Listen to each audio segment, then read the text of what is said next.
Pertarungan melawan villain baru Daikaiju era Meireki memasuki babak lanjutan.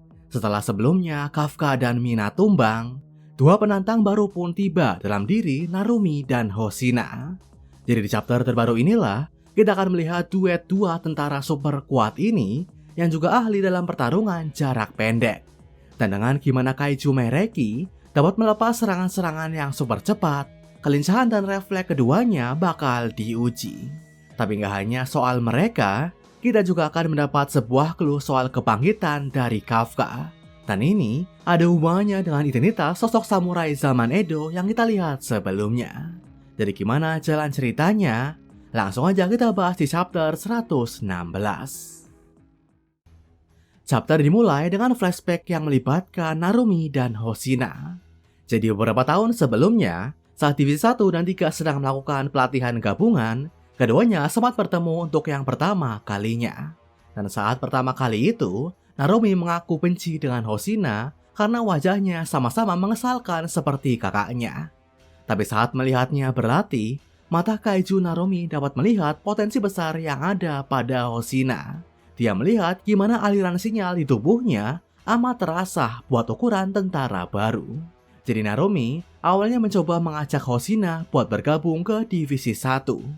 Dengan sombong, Narumi menyebut kalau bakat Hoshina akan lebih bermanfaat buat membantunya di Divisi 1.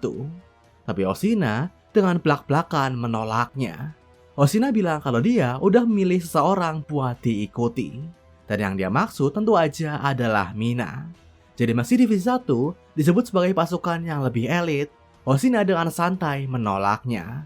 Dan hal ini jelas semakin membuat Narumi kesal.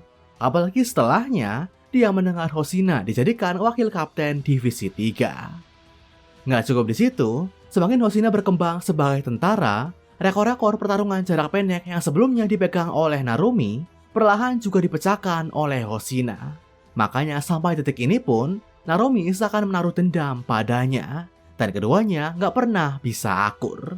Begitu pula di hadapan sebuah ancaman besar dalam diri Daikaiju era Meireki. Begitu Narumi tiba di medan pertarungan, Hoshina meledeknya dengan bilang jangan sampai menghambat. Sementara para personil dan warga sipil langsung bersorak begitu melihat sang kapten Divisi 1. Dengan datangnya sang ujung tombak pasukan pertahanan, mereka seolah yakin kalau semuanya bakal baik-baik aja. Dan gak perlu waktu lama, Narumi langsung menjawab kepercayaan itu. Begitu Kaiju Meireki mengirim tebasan kilatnya, Narumi sanggup menghindar. Dengan mata Kaiju nomor satunya, Narumi dapat melihat serangan super cepat itu. Dan sebelum mulai serangan, Narumi balik mengejek Hoshina dengan bilang dia akan menebas si Kaiju sekaligus dirinya. Disinilah duet tentara yang gak pernah akur ini dimulai. Dengan teknik tebasan jarak pendeknya masing-masing, keduanya menyerang Kaiju Meireki dari dua arah berlawanan, seolah gak peduli dengan keselamatan rekan duetnya. Karena dengan begitulah, mereka bisa menyerang secara all out sekaligus menantang satu sama lain buat saling menghindari serangan. Nah biasanya, saat seorang kapten bertarung dengan kekuatan penuh melawan Kaiju, tentara yang hanya punya lepasan di bawah 60% dilarang buat berada di dekatnya. Larangan ini dibuat karena kekuatan yang dilepas oleh seorang kapten bisa disamakan dengan amukan seekor Daikaiju. Jadi kalau ada tentara lain di dekatnya, mereka bisa terseret dan terbunuh.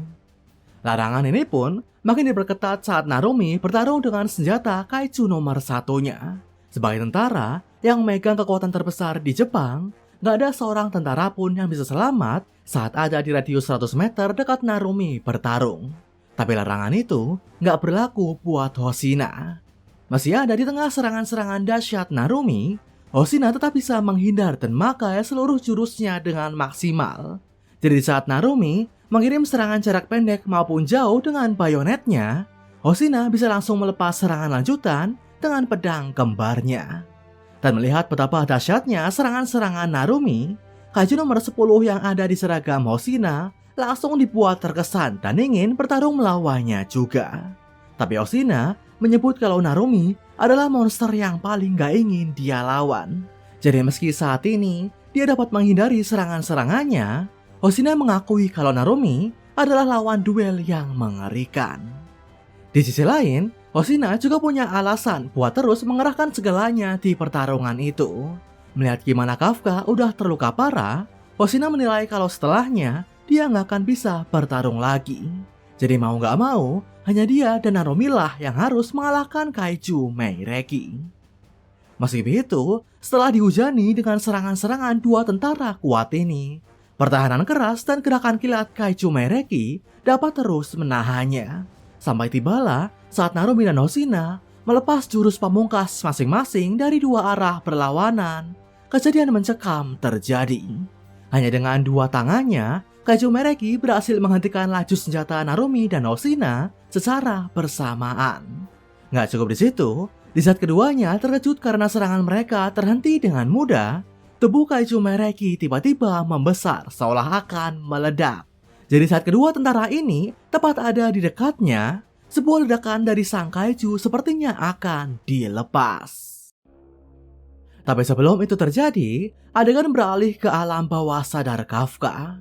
Di sanalah Kafka yang udah nggak berdaya mengaku dapat mendengar suara rekan-rekannya bertarung. Alhasil, sebuah tekad buat ikut membantu dan kembali bertarung perlahan membara dalam diri Kafka. Hingga akhirnya, seakan menjawab tekad Kafka itu, sebuah suara memberi pertanyaan padanya. Suara itu bertanya, apa Kafka masih ingin bertarung? Dia bertanya apa Kafka ingin kembali ke medan perang meski telah menerima luka yang amat fatal. Dan di tengah kebingungan akan siapa identitas suara itu, Kafka pun mengiyakan pertanyaannya. Kafka menjawab ingin kembali bertarung, gak peduli apapun yang terjadi padanya. Selama dia bisa berjuang bersama Mina dan teman yang lain, Kafka akan menerima segala resikonya. Dan setelah mendengar jawaban Kafka, sosok samurai zaman Edo yang pernah kita lihat akhirnya menampakkan diri.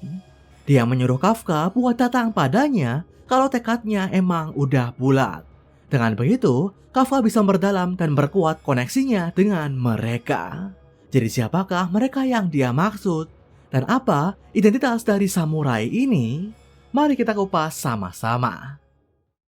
Itu dia chapter 116 manga Kaiju nomor 8. Sebuah chapter yang lagi-lagi menunjukkan kengerian Daikaiju era Meireki.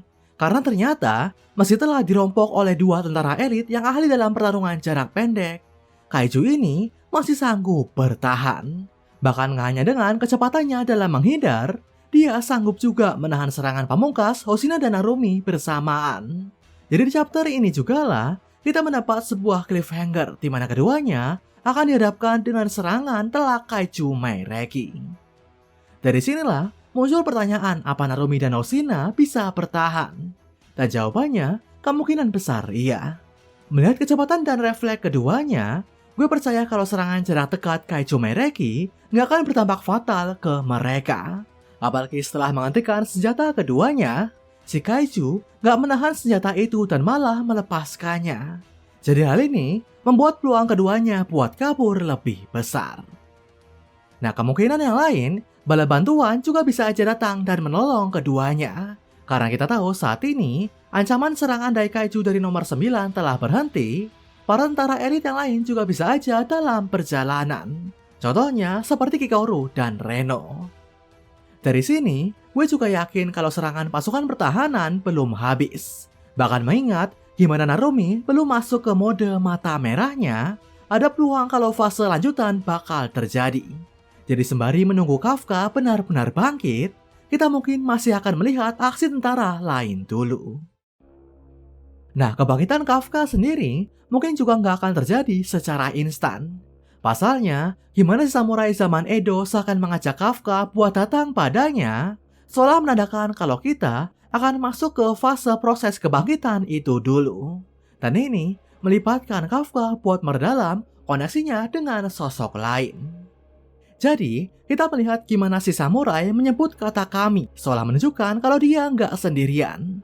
Dan kami kemungkinan merujuk pada para manusia yang pernah menjadi wadah nomor 8. Jadi layaknya Kaiju Meireki yang pernah menyerap prajurit manusia lain, nomor 8 juga kemungkinan masih menyimpan kesadaran para wadah manusia sebelumnya.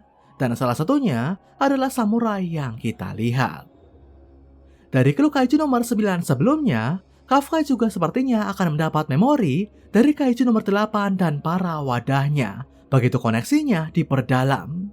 Jadi sebelum Kafka benar-benar terbangkit, kita mungkin akan melihat apa yang terjadi di zaman Edo dan apa hubungan antara Kaiju nomor 8, para wadahnya, dan Kaiju era Meireki.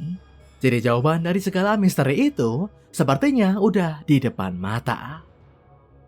Oke, segini aja pembahasan manga Kaiju nomor 8 dari Reko Manga kali ini. Semoga bisa bermanfaat. Nantikan pembahasan manga lainnya dari channel ini. Akhir kata, sampai jumpa.